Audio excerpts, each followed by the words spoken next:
Tararán, tan. 12:10 del mediodía, estás en Ya Fue, estás en Cítrica Radio escuchando la más maravillosa de las músicas, Tuta. Espectacular. Cosa de locos, Cada vez mejor. La gente lo pedía, la gente lo tiene, Querían a Marilina, ahí la tenía Marilina. Lo que también preguntaba la audiencia, lo hemos hablado en las noticias de esta semana, es lo que está sucediendo en Estados Unidos, ¿no? Hace 3 meses tuvimos lo que sucedió con George Floyd, a quien asesinaron, a quien asfixiaron, ese video que tanto nos impactó de la policía arrodillada en el cuello de George Floyd, que luego termina muriendo, siendo asesinado, ¿no? Por la policía, por asfixia. Y ahora estamos reviviendo todo esto porque en otra escena que también nos impactó, hemos visto cómo la policía liquidaba de 7 tiros en la espalda a un afroamericano, y esto ha desatado infinidad de protestas muy violentas, también el resurgimiento o envalentonamiento de ciertos sectores supremacistas blancos que fueron a las movilizaciones, que pedían justicia por este caso, incluso con escopetas y disparando a las multitudes. Una cosa de locos. Sí, parece un delirio, pero es la realidad. Pero es la realidad y está sucediendo. Y para hablar de este tema, tenemos la suerte de estar en contacto en nada más y nada menos que con una persona que es especialista en estos temas. Es historiadora, se especializa en estudios sobre la sociedad norteamericana, es docente y escritora del libro Una historia del movimiento negro estadounidense en la era post-derechos civiles. Es un librazo. Estamos hablando de Valeria Carbone, a quien le damos la bienvenida. Hola Valeria, ¿cómo estás? Buen día, bienvenida, Ya Fue, bienvenida a Cítrica Radio. ¿Cómo estás? Hola, ¿cómo están? ¿Todo bien? Bien, Valeria, gracias por atendernos. No, a ustedes por el llamado. Valeria, la verdad que nos impactan las imágenes que nos están llegando, más allá de esto que vemos en estos días, lo que viene sucediendo en Estados Unidos con respecto a estos temas, ¿no? Que tienen a la policía como protagonista, la represión y el asesinato de personas de color. Los videos que nos llegan son impactantes y luego están estas movilizaciones tan violentas. Me gustaría, si podés explicarnos un poquitito qué es lo que está sucediendo en estos momentos en Estados Unidos. Bueno, en estos momentos lo que vemos es una continuación de las protestas que iniciaron a fines de mayo, cuando fue el asesinato de George Floyd, y al mismo tiempo lo que vemos es una repetición de los mismos episodios que llevaron a las protestas. O sea, para aquellos que en mayo se preguntaban si podía haber algún cambio estructural, la realidad es que meses después lo que vemos es que no, que se siguen produciendo las mismas cosas, que el mismo set de episodios que condujo al asesinato de George Floyd es el que condujo hoy al asesinato de otro afroestadounidense a manos de la policía. Le pegaron 7 tiros por la espalda. Si bien esta persona no murió, está paralizada de la cintura para abajo. Y bueno, como vos decías, esto sacó a la calle tanto a personas que protestan contra la violencia como a personas que se creen que son dueñas del control de la ley y el orden, civiles en este caso. Y bueno, el último episodio que tenemos y que es objeto de protestas es que un adolescente de 17 años salió armado a la calle y asesinó a 2 manifestantes. Y el jefe de la policía de Kenosha salió a decir que había que investigar el hecho y que, bueno, había sido en defensa propia. Así que, bueno, eso más o menos te demuestra la profundidad del problema racial en los Estados Unidos. Sí, un poco eso te iba a preguntar, ¿no? Digo, más allá de que claramente vivimos en un mundo racista y que de distintas maneras eso pasa a lo largo y el ancho justamente del mundo, ¿qué pasa en Estados Unidos que hay un racismo estructural tan severo, tan fuerte y que no, digamos, esto que está sucediendo ahora con George Floyd y este nuevo caso, es algo que se ha visto muy fuertemente en Estados Unidos en algún momento, también los hechos que ocurrieron hace algunos años en Los Ángeles, que pusieron, digamos, esta discusión sobre la mesa. ¿Qué pasa en Estados Unidos? Que esto no solamente no se modifica, sino que parece que se acrecenta. Digo, siguen votando gente como Trump, que se caracteriza por ser racista. ¿Cómo Estados Unidos pasa también de tener un presidente negro a tener un presidente como Trump? ¿Qué sucede? ¿Cuál es el fenómeno en Estados Unidos que pasan estas cosas todavía? Bueno, a ver, en Estados Unidos, como en muchas otras sociedades, la nuestra incluida, el racismo es un problema estructural. En el caso norteamericano, la particularidad que tiene es que además representa un fenómeno cultural.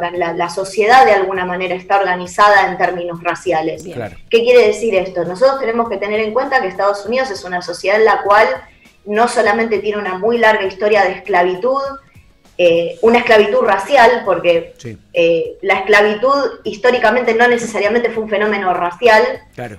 En Estados Unidos sí lo fue, adquirió esas características, sino que después de ese periodo vino un periodo de segregación racial. Digamos, los mismos patrones se reprodujeron después de la esclavitud para poder sostener una forma de organización social. Bien. Entonces, lo que nosotros vemos es que después de que ese sistema de segregación racial llegó a su fin, de alguna manera, a ver, lo que te demuestra es que uno no puede poner fin a ciertos comportamientos o fenómenos culturales con una ley, claro, sino que tiene que haber cambios más profundos, que tiene que haber un cambio social que también tiene que ser muy profundo.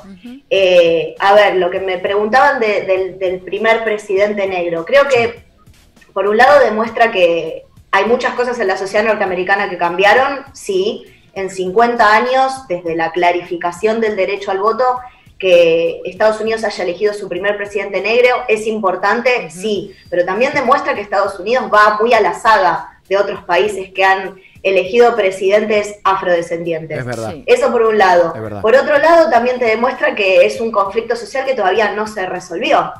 Como un presidente negro representa a ciertos sectores de la sociedad y tuvo un impacto simbólico muy importante, porque eso es innegable. Sí. La realidad es que hay otro sector de la sociedad que siente que eso representa el avance de derechos sobre otros sectores sociales. Claro. Entonces es un fenómeno altamente complejo y creo que Trump básicamente representa a un sector de la sociedad que cree que ese simbolismo del presidente negro tenía que tener esta reacción. Bien. Claramente. Recién mencionabas a Trump, Valeria, y ¿cuál es el rol de Trump en esta situación que estamos viviendo ahora, en estas protestas contra el racismo y la violencia policial que son reprimidas?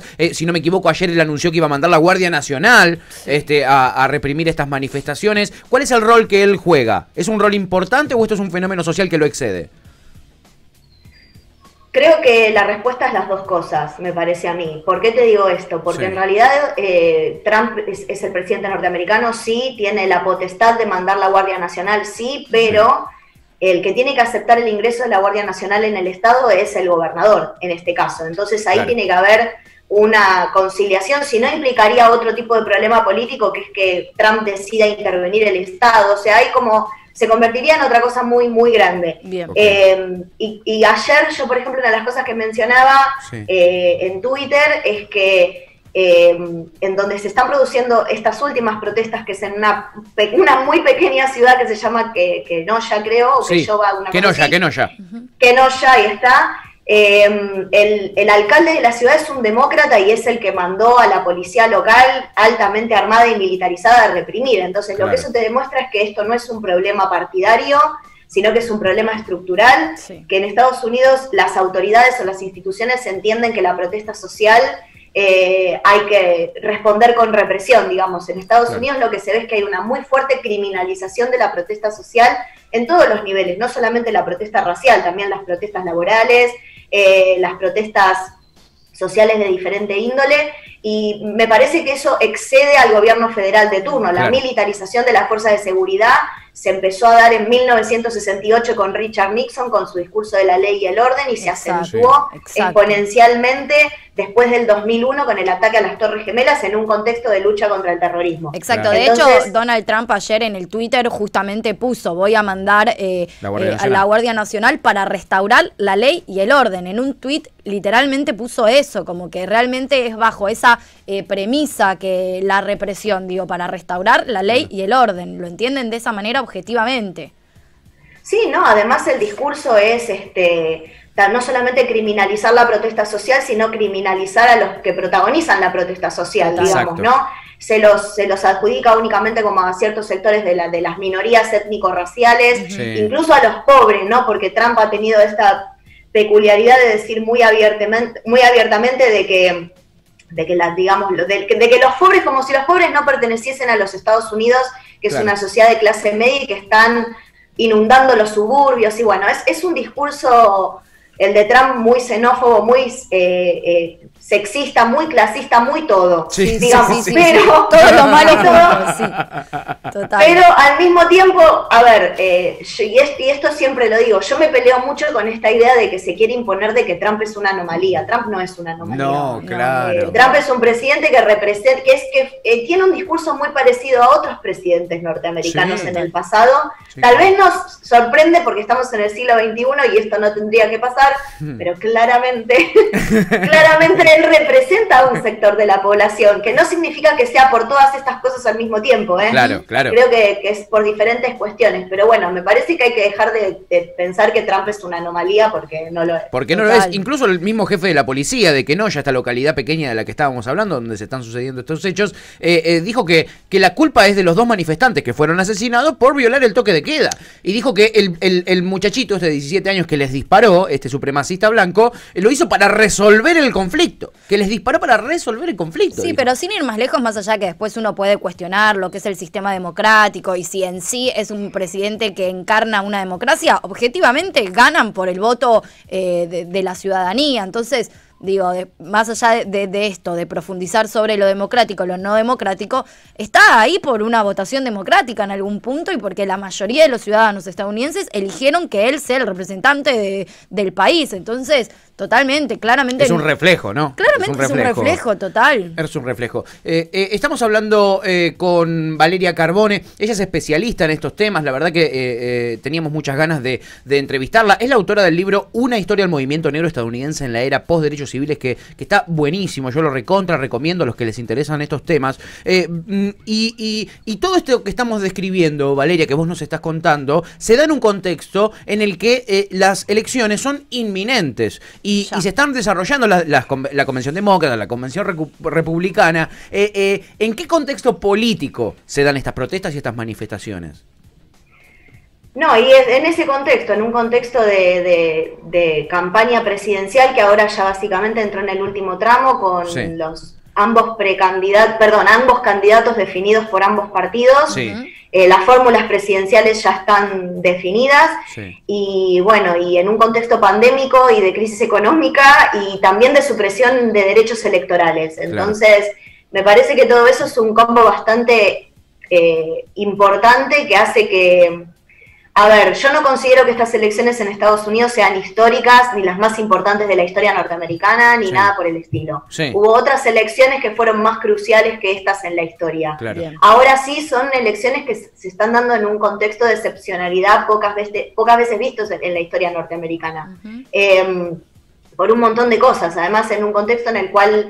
la hegemonía de Estados Unidos está muy cuestionada en el sentido de que Estados Unidos es un país que siempre... no siempre, sino durante la mayor parte del siglo XX fue visto como una de las potencias económicas, militares, morales para algunos, y en este caso es un poderío altamente cuestionado. Entonces me parece que una de las cosas que se está jugando Estados Unidos en este caso con esta elección, que por ahí no era tan obvio en elecciones anteriores, es el lugar de los Estados Unidos en el mundo. Claro. Y bueno, me parece que tiene que ver con todas estas cosas, pero que hay que prestar mucha atención a lo que suceda con las denuncias de supresión electoral que se vienen dando desde hace años ya en Estados Unidos y que van a tener mucha influencia en el recuento de voto final. Claro, los últimos estudios de opinión que estuve viendo le daban, si no me equivoco, en un promedio un 8% abajo a Trump. Y si no me equivoco también, hace unas semanas...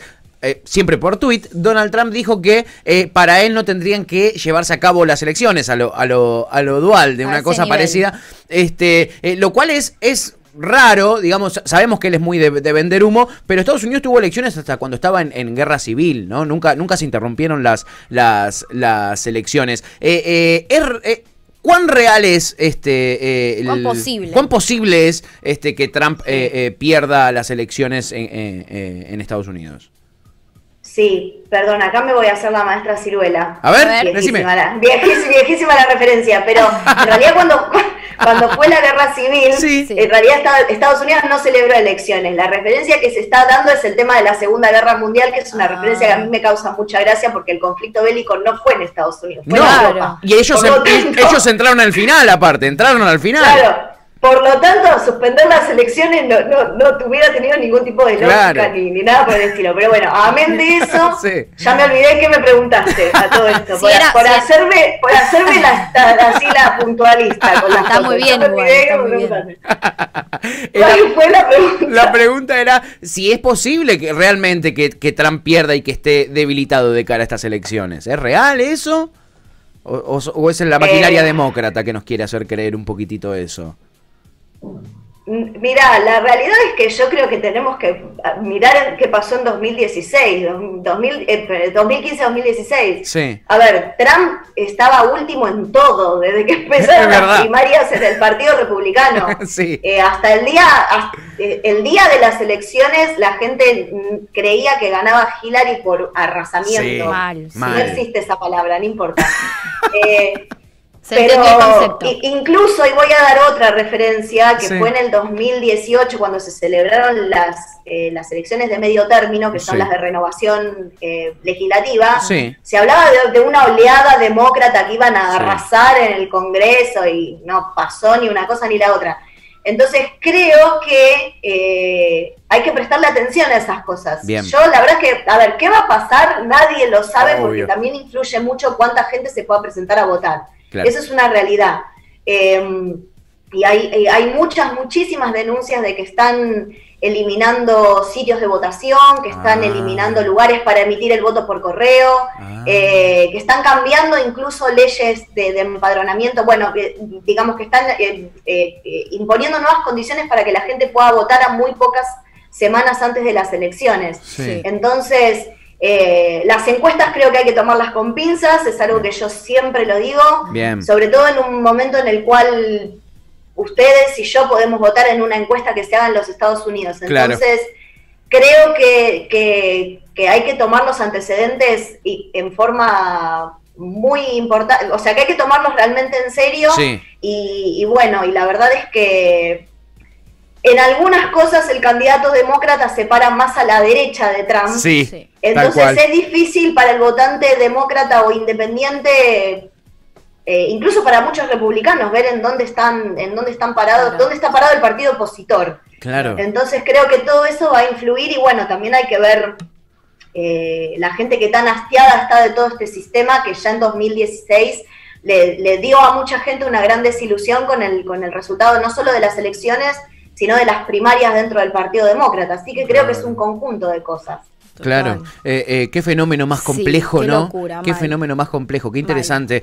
Valeria, no te voy a pedir futurología, no voy a pedir hacer una especie de pro de a ver quién gana y quién no, pero sí te voy a pedir, para que nosotros, que quizá lo vemos un poquito desde afuera, que nos digas cuáles han sido los puntos más fuertes del gobierno de Donald Trump que está terminando, y cuáles han sido los puntos más débiles. Lo que pasa que eso es, te voy a decir algo un poco polémico, es relativo. Muy subjetivo. Claro. Es muy subjetivo, o sea, depende para quién. Claro. Si vos me preguntás a mí, la mayoría de las cosas que hizo son altamente polémicas y la mayoría de las cosas son todas negativas. Pero vos lo escuchás a él en el discurso que dio en la convención ayer y parece que es no parece, para él es la mejor presidencia en la historia de los Estados Unidos. Fue un fenómeno. Por sobre Washington, Lincoln y etcétera. También me parece que, como les decía antes, que Trump representa no solamente a una parte importante del electorado, sino que representa a sectores del establishment que están gobernando con él y a los que a él representa. Por lo tanto, los puntos fuertes o no es muy relativo. Sí, y poderes en el mundo, o sea, no solamente en Estados Unidos. Trump tiene poder en términos globales. Los que lo representan, no es que solamente ahí. No, y además una cosa que para mí no es menor, que es que Trump, muchas cosas que prometió durante la campaña, las trató de ejecutar y algunas las llevó a cabo, y algunas las llevó a cabo y otros poderes, como el Poder Legislativo o el Poder Judicial, se las tiraron para atrás. Entonces, si vos me preguntás a mí, como si yo fuese un votante de Trump, estaría recontra contento con esa presidencia. Bien. Y eso no es menor. No. Trump tiene una base electoral muy fuerte que se consolidó en estos 4 años. Claro. Y hay gente que lo sigue negando eso. O sea, ese 40% de votantes de Trump Sí. No solamente se consolidó y se reforzó, Sí. sino que increíblemente en todo este contexto hay encuestas que le dan puntos de aprobación que empezaron a subir ahora otra vez. Ah, mirá. Mirá. Esto, a ver, Sí, esto muy lo que yo te puedo complejo. decir es eso. Claro, claro. Eso. Son No sé. los datos reales, ¿no? ¿Qué tema más Sí, sí, interesante? y que ¿Cómo? además estaría 8 horas preguntándote cosas. Olvídate. Valeria, te agradecemos muchísimo por tu tiempo. Ha sido interesantísima la charla y la verdad es que está muy bueno como se nota cierta docencia, ¿no? Que tiene Valeria, porque lo cuenta muy como en lo llano, ¿viste? Sí, no sí, te va no te hace referencias Muy clara. en la Convención Demócrata del 98. No, ¿viste? Como más simple. Yo recomiendo mucho. No, porque además no me lo sé tampoco soy, no, chicos, para Wikipedia para cosas de Google vayan a Google. No. Para algo lo tenemos, Sí, ¿o no? José Google. Para algo lo tenemos. Yo recomiendo mucho una historia del movimiento negro estadounidense en la era post-derechos civiles. Abarca la etapa del 68 al 88, si no me equivoco. Está muy, muy, muy interesante y sirve para también tratar de entender un poquitito qué es lo que pasa con estos temas. Valeria es historiadora, se especializa en estudios sobre la sociedad norteamericana, así que qué mejor que ella para hablar de estos temas. Perdiste ahora, Valeria, porque cada vez que haya un quilombo te vamos a llamar para molestarte. Cuando quieran. Buenísimo.